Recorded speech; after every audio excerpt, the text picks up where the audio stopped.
స్వయంగా south central రైల్వేకి సంబంధించినటువంటి zonal manager Arun Kumar Jain అనేటువంటి వ్యక్తి మన బిడ్డ దగ్గరకు వచ్చిండు.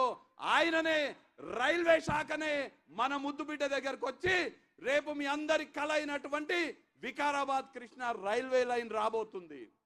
నారాయణపేటకి ఇవాళ ఇగో పర్ణికం వేసినటువంటి నారాయణపేటలో నేసినటువంటి చేనేత్ర వస్త్రం ధరించి చెప్తున్నా, రేవంత్ రెడ్డి గారు ఖచ్చితంగా నారాయణపేటలో ఒక టెక్స్టైల్ పార్క్ ఏర్పాటు చేయబోతున్నారనే మాట ఈ సందర్భంగా తెలియజేస్తున్నా.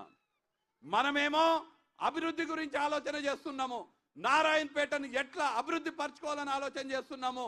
మన జయమ్మ చెరువు ఎట్లా నింపుకోవాలి, ధన్వాడ పెద్ద చెరువు ఎట్లా నింపుకోవాలి, ఇక్కడ ఉన్నటువంటి చెరువులు నింపుకొని మన పొలాలలోకి నీళ్ళు ఎట్లా తీసుకురావాలి, మనకు రైల్వే లైన్ ఎట్లా తీసుకురావాలి, మన కారుకొండ కానీ కానుకుర్తి కానీ